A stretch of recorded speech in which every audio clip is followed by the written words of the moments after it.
Good evening friends, मैं हूं CNK Sharma. सरकारी research.com की तरफ से आप सभी का स्वागत और अभिनंदन।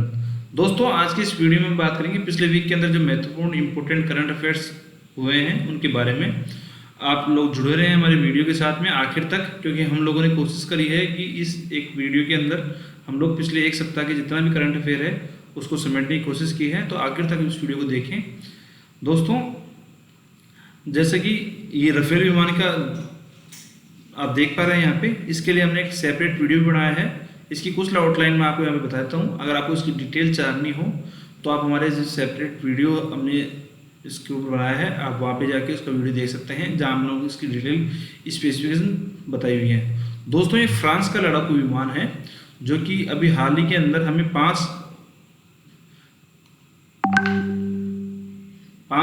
ये जो जेट हैं, वो लड़ाकू विमान है, वो हमें रिसीव हुए हैं अंबाला एयरबेस के अंदर। इन लड़ाकू विमानों को एक गोल्डन एरो हमारी रेजिमेंट है उसके अंदर शामिल किया जाएगा।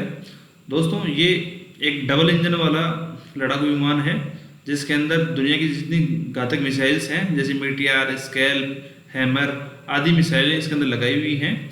ये मिसाइल्स 300 किलोमीटर तक वार कर सकती हैं अपने एक स्थान से।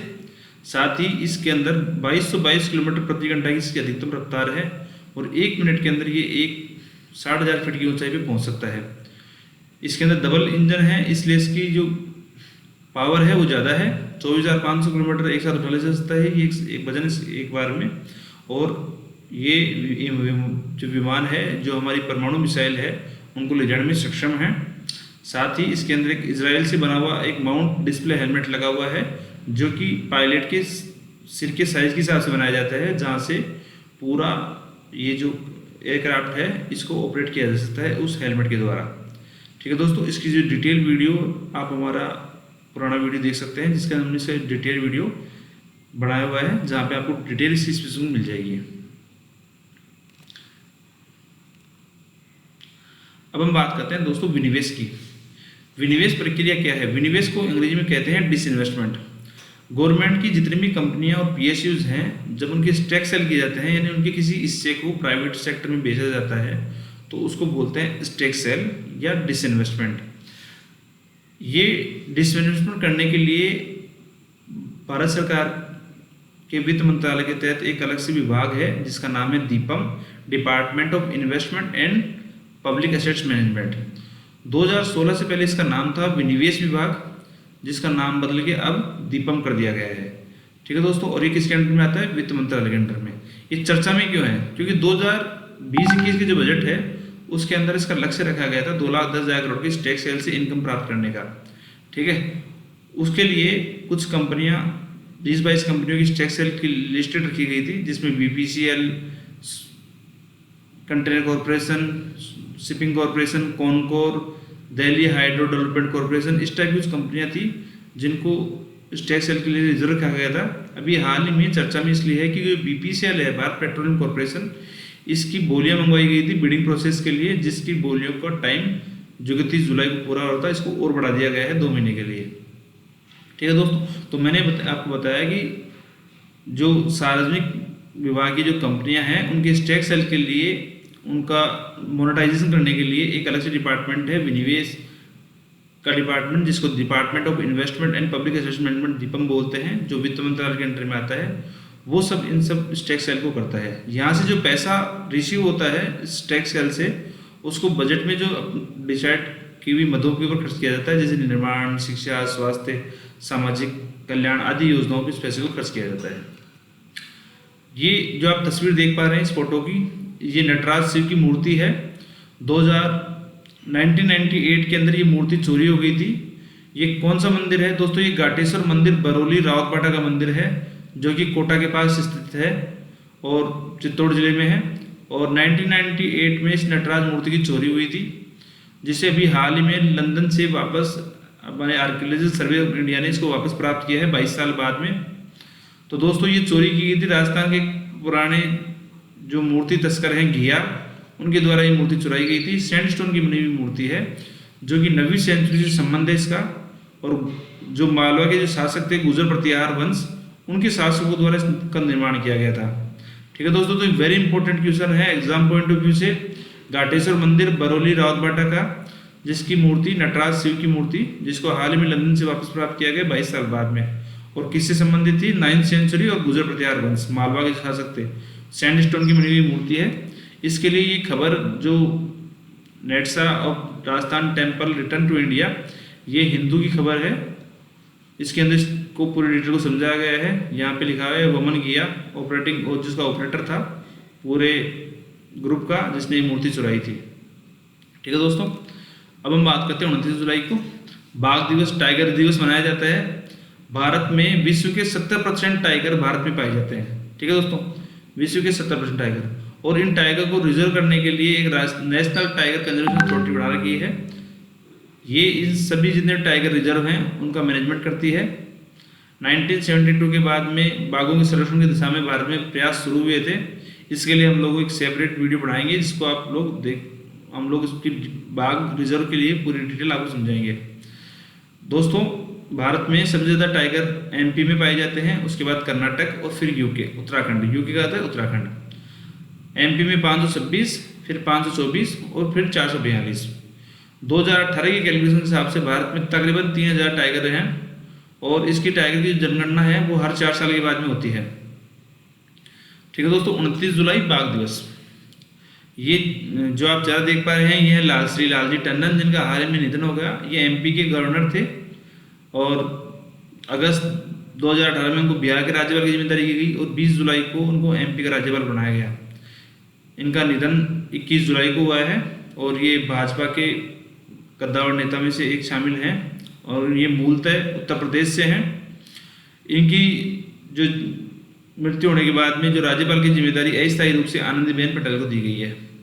ठीक है दोस्तों, ये हैं जगन मोहन रेड्डी, जो कि आंध्र प्रदेश के चीफ मिनिस्टर हैं। हाल ही में वहाँ की असेंबली ने प्रस्ताव पारित किया था, जिसके बाद राज्यपाल ने इसकी मंजूरी दे दी है कि आंध्र प्रदेश में 3 राजधानियां बनाई गई हैं, विशाखापट्टनम, अमरावती और कुर्नूल। कार्यपालिका विशाखापट्टनम में रहेगी, राज्य विधानसभा अमरावती में, और हाईकोर्ट कुर्नूल में रहेगा। आंध्र प्रदेश की एग्जीक्यूटिव कैपिटल होगी विशाखापट्टनम, एग्जीक्यूटिव कैपिटल होगी, और ये जो लेजिस्लेटिव कैपिटल कुर्नूल में रहेगी। ठीक है दोस्तों, आंध्र प्रदेश भारत के दक्षिण पूर्वी तट पर स्थित है, और इसके जो सीएम हैं वो जगन मोहन रेड्डी हैं। 2014 में आंध्र प्रदेश के 2 हिस्से हो गए थे, एक तेलंगाना और एक आंध्रा। तेलंगाना के जो सीएम हैं वो TSR वाईशेखर राजशेखर, वो TSR हैं, और ये जगन मोहन रेड्डी MP के हैं। ठीक है दोस्तों, ये एग्जाम पॉइंट ऑफ व्यू से भी इम्पोर्टेंट है, क्योंकि कौन सा स्टेट ऐसा है जिसके अंदर 3 राजधानियां हैं, तो वो स्टेट है आंध्र प्रदेश। 26 जुलाई को कारगिल विजय दिवस मनाया गया। ये जो आप फोटो देख पा रहे हैं, ये कारगिल स्मारक है कारगिल के अंदर, और 60 दिन की लड़ाई के बाद में ये भारत ने ये विजय प्राप्त करी है। 3 मई 1999 को युद्ध चालू हुआ था, जब कुछ चराव जो वहाँ के जो चरवाहे हैं, उन्होंने ये देखा कि पहाड़ पे कुछ लोग कब्जा करके बैठे हैं। उन्होंने भारतीय आर्मी को सूचना दी, और उसके बाद इस युद्ध की शुरुआत हुई, और 60 दिन ये युद्ध चला। भारत के तकरीबन 500 से ज़्यादा जवान इसमें शहीद हुए, और इसके अंदर 26 जुलाई को हमने ये पूर्ण विजय प्राप्त करी। कारगिल युद्ध के बाद में कैप्टन विक्रम बत्रा मरणोपरांत, लेफ्टिनेंट मनोज कुमार पांडे मरणोपरांत, राइफलमैन संजय कुमार और ग्रेनेडियर योगेंद्र सिंह यादव को भारत का सबसे बड़ा वीरता पुरस्कार परमवीर चक्र दिया गया। दोस्तों, ये है दिल्ली सरकार की कुछ योजना है। मुख्यमंत्री घर घर राशन योजना की शुरुआत की गई है, जिसमें 21 जुलाई को शुरुआत की गई, जिसमें जो राशन कार्ड धारक हैं उनको घर पे राशन सामग्री यानी आटा, चावल, चीनी घर बैठे भिजवाई जाएगी। इसी के साथ में गोधन न्याय योजना शुरू की गई छत्तीसगढ़ के अंदर, जिसके अंदर गोपालकों के जो गायों का जो गोबर है उसको 2 रुपये प्रति किलोग्राम से गोबर खरीदने की मंजूरी दी गई है। दोस्तों, अभी हाल ही में जो 31 जुलाई का करंट जो हमारा लॉकडाउन पूरा हुआ है, उसके बाद इस लॉकडाउन को 1 महीने और बढ़ा दिया गया है। हालांकि इसमें कुछ छूट दी गई है, जैसे कि योग संस्थान और जिम को 5 अगस्त के बाद खोलने की मंजूरी दे दी गई है। बाकी जो school, college, cinema hall, containment zone, हवाई यात्रा, रेलवे, सामाजिक समारोह, इन पे प्रतिबंध अभी भी कायम रहेगा 31 जुलाई तक। नासा ने अभी हाल ही में मंगल मिशन मार्स 2020 लॉन्च किया है। दोस्तों, अभी हाल ही में कई देशों ने मार्स के लिए अभियान लॉन्च किए हैं, जैसे चाइना ने भी तियानवे के नाम से मार्स मिशन लॉन्च किया है। जो नासा ने जो लॉन्च किया है वो है मंगल ग्रह की चट्टान को पहली बार धरती पर लाकर उसके प्रमाण चेक किए जाएंगे। यह एक ऐसा ड्रोन यहाँ पे रोवर भेजा जा रहा है जो कि वहाँ की धरती से जो टुकड़े हैं वो प्राप्त करेगा और उसके बाद वो वापस धरती पे आएगा 2021 तक।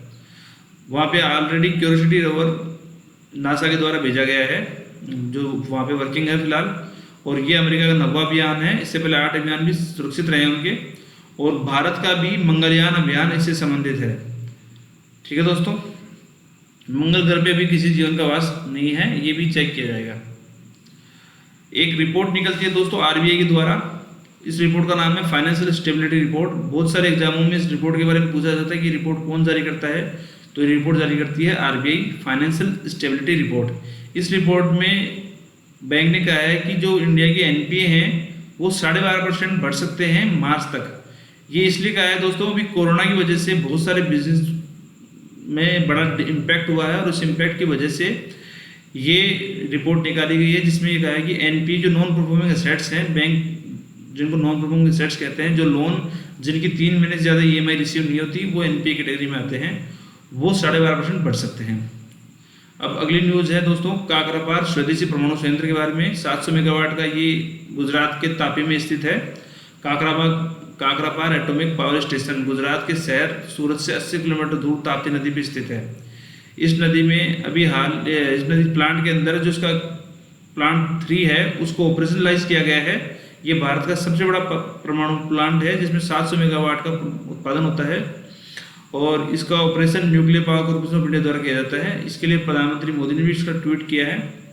दोस्तों इस प्लांट में 220 मेगावाट के 2 स्टेशन ऑलरेडी वर्किंग है, एक 1993 के अंदर, एक 1995 के अंदर।